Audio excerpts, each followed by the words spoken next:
లోకేష్ కి చెప్తా ఉన్నా మీ ద్వారా, నా ఇంటికి నీళ్లు ఎంత దూరమో నీ ఇంటికి నా ఇల్లు అంతే దూరం. ఇవాళేమో సంబరపడుతున్నాయో, రాక్షస ఆనందం పొందుతానో హెచ్చరిస్తా ఉన్నా.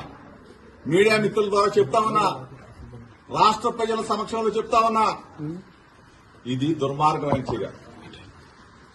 నేనేం చేశానా?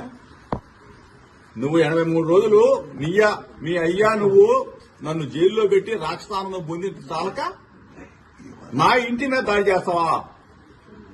పెట్రోల్ బాంబులు వేస్తారా? అసలు ఇంత దుర్మార్గులాగా ప్రవర్తిస్తారు మీరు. నేనేమన్నాను?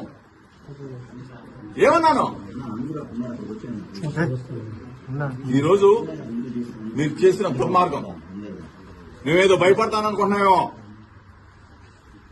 చూస్తా, నువ్వు నీ గోండాలని, నీ రౌడీలని, నీ పిక్ పాకెట్ గాలని, బ్లేడ్ బ్యాచ్ ని, గంజాయి బ్యాచ్ ని విజయవాడ నుంచి, నలుమూల నుంచి నా ఇంటి మీద పంపిస్తావా? నీకు పెళ్ళాం పిల్లలు లేరా? నీకు ఇల్లు లేదా? నీకు కుటుంబం లేదా? ఇవాళతో ఇది ఆగిపోతుంది అనుకుంటున్నావా? లోకేష్ ని చెప్తా ఉన్నా, నువ్వు ఇటువంటి రాక్షసానందాన్ని కదా నువ్వు తప్పైందని చెప్పకపోతే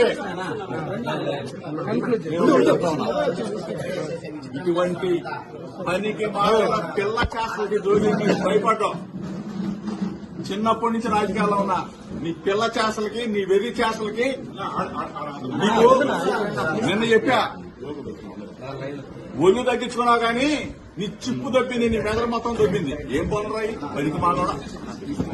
ఒక బలహీన వర్గాల వాడి మీద నా మీద తాడా, సిక్కుసారం వదిలేసి సన్నాసులాగా తయారైంది.